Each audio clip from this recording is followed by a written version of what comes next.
Halo teman-teman, hari ini aku ingin bercerita tentang kue pukis untuk nenek. Langsung saja ya. Aku memberi salam dengan suara yang sedikit keras. Assalamualaikum. Aku menunggu sebentar dan mengulanginya lagi.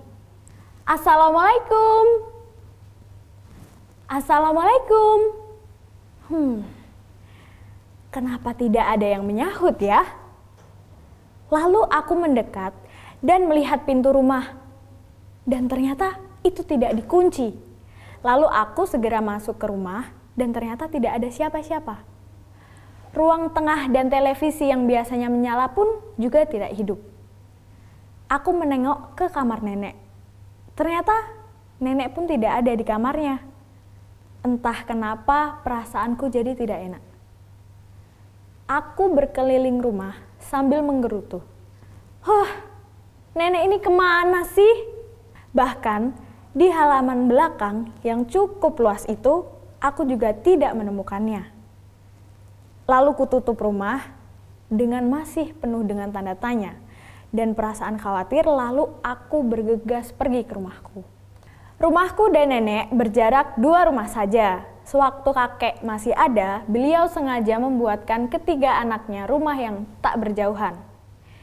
Tinggal aku saja yang sering berkunjung dan bermain di rumah nenek, karena ayah dan ibu sibuk bekerja dari pagi sampai sore. Tiba-tiba, aku ingat oleh pukis yang baru kubeli tadi, sepulang sekolah. Kue itu sudah dingin, tapi sudah kupindahkan ke dalam sebuah wadah plastik kedap udara. Biar nanti kalau nenek sudah pulang, rasanya masih enak. Karena nenek sangat senang sekali, makanya aku simpan kue pukis dalam wadah plastik. Setelah aku sampai rumah, aku mengganti bajuku, lalu aku menelpon ibu. Assalamualaikum ibu. Waalaikumsalam ayang, ada apa? Bu, tahu nenek tidak kemana? Loh, emangnya kenapa? Tadi aku ke rumah nenek, Bu. Tapi rumahnya kosong. Tunggu sebentar saja, ayang. Nenek pasti pulang. Mungkin nenek ke masjid atau ke warung. Nenek pasti pulang kok. Tapi Bu, nenek kan sudah, ayang. Sudah. Kamu jangan menelpon ibu untuk urusan yang sepele seperti itu. Tunggu saja. Nenek pasti pulang. Udah ya, assalamualaikum. Tut, tut, tut. Telepon diputus oleh ibu. Ibuku memang sering seperti itu. Kemudian kuhubungi Om Imrah dan Tante Ria. Tapi ternyata sama saja. Mereka berdua tidak mengetahui keberadaan nenek. Tentu aku sangat khawatir karena nenek itu sudah mulai pikun dan pendengarannya pun sudah sedikit bermasalah. Tidak biasanya nenek pergi tanpa memberitahuku. Aku tidak tenang sebelum bisa bertemu dengan nenek. Karena aku tahu sekali jadwal nenek. Pagi setelah sholat subuh, nenek pasti ke masjid kompleks. Setelah itu nenek pulang ke rumah lalu menyapu halaman, membersihkan rumah, membuat sarapan, lalu membaca koran. Setelah membaca koran, pastinya ada saja yang dikerjakan nenek untuk menepis kesepiannya. Anak-anak nenek juga tidak terlalu peduli pada nenek. Bahkan kadang kalau nenek berbicara sering tidak ditanggapi. Aku segera mengambil sepeda dan bergegas menuju masjid. Kata Pak Amin, sebagai pengurus masjid, dia tidak lihat nenek dari subuh tadi. Aku terus berkeliling kompleks mencari nenek. Siapa tahu aku bisa bertemu dengan nenek di jalan. Dan benar saja, sampai di jalan utama kompleks, aku melihat nenek menyeberang jalan dan tiba-tiba, "Nenek!" Aku berteriak, sebuah mobil melintas dengan sangat kencang dari arah barat. Tabrakan itu sangat tiba-tiba. Nenek segera dilarikan ke rumah sakit oleh pengendara mobil itu, lalu dibantu oleh warga. Lalu ibuku datang beberapa saat kemudian dengan sangat cemas dan khawatir. Semua anak menantu nenek juga berdatangan menjenguk. Om Imrah sedikit menyesalkan ibu dan Tante Ria yang terlalu sibuk dengan pekerjaannya sehingga tidak memperhatikan nenek. Tentu saja ibuku tidak terima. Ya, dituduh seperti itu tentunya. Lalu mereka bertiga pun saling menyalahkan karena merasa dipojokkan oleh Om Imrah. Dan Tante Ria pun jadi kesal dan berkata pada nenek, "Makanya, Mak, nggak usahlah bikin susah anak cucu. Diam saja di rumah dan nggak usah pergi kemana-mana. Mama itu sudah tua. Tante, jangan ngomelin nenek yang sedang sakit." Tentu aku protes kepada Tante Ria. Aku tidak suka Tante Ria menyalah-nyalahkan nenek seperti itu. Tante Ria hanya mendegus kesal dan segera berlalu. Sekarang tinggal aku saja dan nenek di ruangan itu. Aku mengusap lengan nenek yang sudah keriput sambil berkata dan menghiburnya, "Nek, nenek nggak apa-apa kan?" "Iya, nenek baik-baik saja. Cuman sedikit lecet kok," kata nenek berusaha tersenyum. "Nenek tadi kemana? Kok nggak bilang ke Ayang sih kalau mau pergi?" "Iya, tadi nenek pergi ke suatu tempat, tapi sayangnya yang nenek cari sudah tidak ada," jelas nenek kepadaku. Tak lama kemudian dokter datang dan memeriksa nenek. Nenek ternyata diperbolehkan pulang.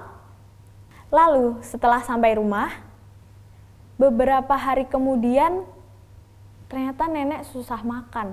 Padahal Om Imrah dan Tante Ria sudah membawakan makanan yang enak-enak. Tapi tetap saja nenek tidak nafsu makan. Ibu juga membujuk nenek supaya nafsu makan, tapi nenek tetap tidak berselera. Pulang sekolah, aku kembali membelikan nenek kue pukis rasa pandan. Siapa tahu setelah nenek melihat kue pukis itu, nenek jadi mau makan dan berselera. Sampai di rumah, aku membawakan kue pukis untuk nenek. "Nenek, lihat nih, Ayang bawa apa?" kata Ayang dengan riang. "Wah, kue pukis," seru nenek senang.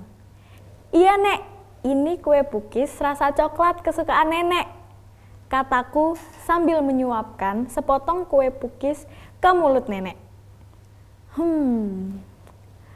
Kue pukis ini enak sekali," puji nenek. "Kalau nenek suka, besok Ayang belikan lagi ya." "Oh iya, kemarin itu nenek pergi ke sekolah TK-nya Tante Ria yang dulu," kata nenek tiba-tiba. "Wah, iya, Nek. Emangnya nenek mau ngapain ke sana?" Waktu itu, nenek membersihkan album foto lama, lalu melihat sebuah foto tantemu Ria waktu masih kecil. Lucu sekali tantemu Ria itu, sedang makan kue pukis tentunya. Dan Ayang tahu nggak? Tahu apa, Nek? Tanggal di foto itu ternyata tepat 20 tahun yang lalu. "Wah, udah lama sekali ya, Nek." "Iya." Dan nenek teringat kalau hari itu adalah hari pertama tantemu Ria masuk TK. Dan kamu tahu nggak? Tantemu itu dulu hanya mau masuk ke kelas kalau sudah makan kue pukis. Lucu sekali ya, Ayang. "Iya, Nenek, benar, lucu sekali." Tetapi sesaat kemudian ia termenung. Tapi saat nenek pergi ke sekolah TK itu, ternyata penjual kue pukis itu sudah tidak berjualan lagi, kata nenek kemudian dengan raut yang kecewa. Lalu tiba-tiba terdengar suara isakan dari arah pintu kamar nenek. Dan di sana ada Tante Ria, Ibu, dan Om Imrah. Ternyata dari tadi mereka mendengar semua yang kita bicarakan. Tante Ria masuk dan duduk, lalu bersimpuh di dekat kaki nenek, lalu berkata, "Mak, maafkan aku, Mak, maafkan aku. Ternyata Mak masih ingat saja tentang masa kecilku itu. Bahkan Mak sampai tertabrak mobil hanya demi kue pukis itu, kata Tante Ria dengan mata berlinang. Ayang, kue pukis yang kamu bawakan untuk nenek telah menyadarkan Om, Tante Ria, dan ibu kamu bahwa kami selama ini telah menyia-nyiakan Mama. Tentunya nenek kesayangan kamu, Ayang. Om Imra memeluk bahuku dengan hangat. Di tengah keharuan itu, seketika aku berkata, "Ibu, kalau Ayang nanti sudah besar, Ayang gak mau ibu kesepian dan Ayang akan datang ke rumah ibu setiap hari membawakan kue pukis untuk ibu." Aku tersenyum sambil memeluk nenek dan tersenyum kepada semuanya. Ibu pun terharu dan memelukku. Ya, demikian cerita kue pukis untuk nenek. Semoga kalian senang ya. Sampai jumpa.